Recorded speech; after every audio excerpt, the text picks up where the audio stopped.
तो सीधे चलते हैं मुंबई। हमारे साथ जुड़ी हुई हैं भारतीय जनता पार्टी की सांसद पूनम महाजन। पूनम, मेरा पहला सवाल, शिवसेना से 25 साल पुराना गठबंधन टूट गया है। इस गठबंधन के आर्किटेक्ट आपके स्वर्गीय पिताजी प्रमोद महाजन और बाला साहब ठाकरे थे। आपको नहीं लगता कि अगर प्रमोद जी जिंदा होते तो यह गठबंधन नहीं टूटता?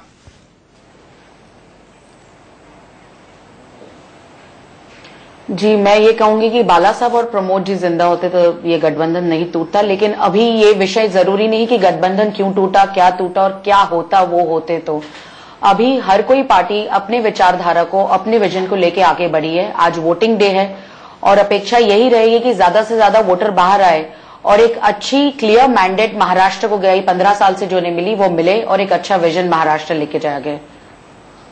लेकिन बड़ा सवाल यहाँ पर यह है कि लोग कह रहे हैं कि मुंबई में मराठी वर्सेस गुजराती बनता जा रहा है। क्या ये सच है? क्या आपको ग्राउंड पर ये आकलन दिखाई देता है?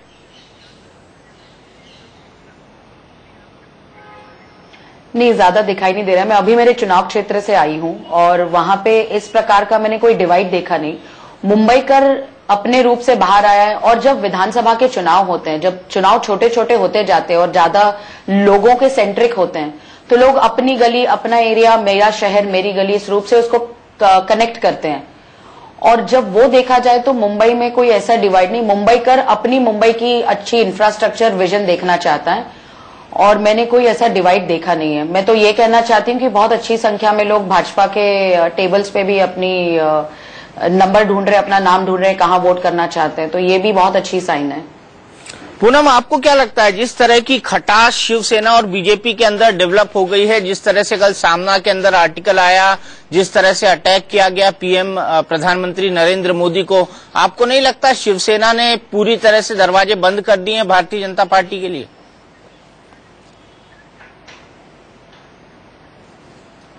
देखिए, राजनीति में कोई दरवाजे बंद खुले, कभी दरवाजा बंद हो तो खिड़की खुल जाती है। ऐसे कोई इस विषय पे अभी चर्चा करने की कोई बात नहीं, क्योंकि मैं फिर से कह रही हूँ, हर कोई पार्टी अपना विजन लेके आगे बढ़ी है, अलग से बढ़ी है। लेकिन जिस प्रकार से हमारे प्रधानमंत्री जी ने कहा है, ऐसा ही संस्कार और अपेक्षा भारतीय जनता पार्टी के हर कार्यकर्ता ने की है और कभी भी हमने शिवसेना पे कुछ बोला नहीं है, ना हम कभी बोलेंगे। जो सामना में आया वो सामना का मुखपत्र हर वक्त अपने हिसाब से लिखता जा रहा है और 25 साल से लिखता आ रहा है, लेकिन उस पर रिएक्शन देना ये भारतीय जनता पार्टी की संस्कृति नहीं है। उद्धव ठाकरे ने कहा है कि गली मोहल्ले में प्रचार के लिए केंद्रीय मंत्री घूम रहे हैं, जबकि उनके पास मुख्यमंत्री कौन होगा ये चेहरा नहीं है। कहीं नरेंद्र मोदी को ही महाराष्ट्र का मुख्यमंत्री ना बता दें। इस पर आपकी क्या टिप्पणी है?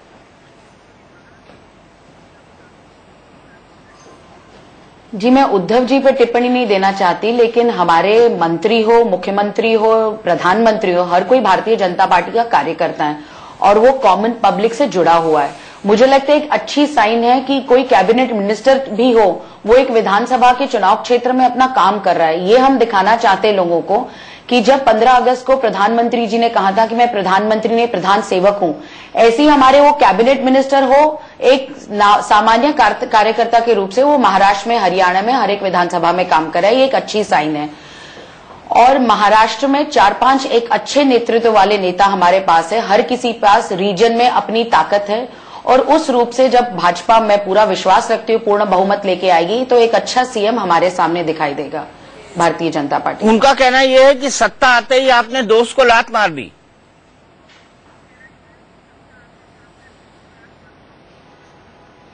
मैं फिर से कहती हूं कि विषय किसने क्या किया, किसने कौन सी पहल की, कौन पीछे गया, कौन आगे गया, किसने कितनी सीटें मांगी, कौन से विषय पर चर्चा हुई, अभी ये बात भूतकाल में चली गई है। अभी ये बात करना जरूरी नहीं, बात ये करना जरूरी है कि सबसे ज्यादा वोटर बाहर आए, पूर्ण बहुमत वाली सरकार भारतीय जनता पार्टी की आई। जैसे हर प्रदेशों में भारतीय जनता पार्टी की जहां पे भी पूर्ण बहुमत की सरकार आई है, वो हर वक्त विकास के एजेंडे पे भी आगे चली है, वो कोई और एजेंडे पे आगे चली नहीं है। तो महाराष्ट्र भी विकास चाहता है, महाराष्ट्र आगे बढ़ना चाहता है, हरियाणा विकास चाहता है, हरियाणा आगे बढ़ना चाहता है। तो मेरी अपील है, लोग बाहर आके एक पूर्ण बहुमत की सरकार लाए। अभी पुरानी भूली बिसरी बातों के गीत गाने से अच्छा भविष्य में हम क्या कर सकते हैं वो ज्यादा जरूरी है। मतलब भविष्य में शिवसेना के साथ किसी तरह की संभावनाएं टटोल सकती हैं आप?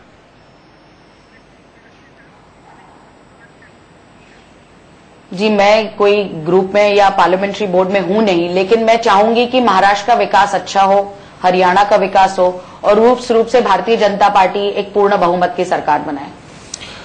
पूनम, लोग ये कह रहे हैं कि Narendra Modi one man army है और महाराष्ट्र और हरियाणा के चुनाव में पूरा का पूरा मुद्दा, वादे, नारे, इरादे सब तेरे नाम पर शुरू और तेरे नाम पर खत्म हो गए।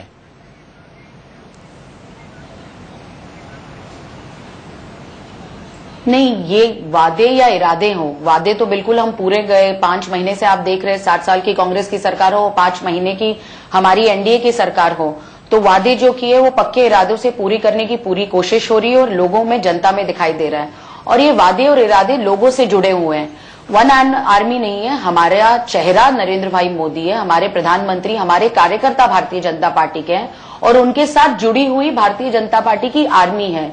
अच्छे नेता है, युवा नेता है, स्त्रियां हैं, महिला है, हर कोई जुड़ा हुआ है। तो मुझे नहीं लगता कि इस प्रकार की इनसिक्योरिटी दूसरे पार्टी के लोग जिनके पास कोई नेतृत्व नहीं है या उनके नेतृत्व को सुनने के लिए भी जनता आ नहीं रही है, ना उससे कनेक्ट कर रही है, इसलिए इन सवालों की अटकलें वो खड़े कर रहे हैं। मुझे नहीं लगता कोई ऐसी बात है।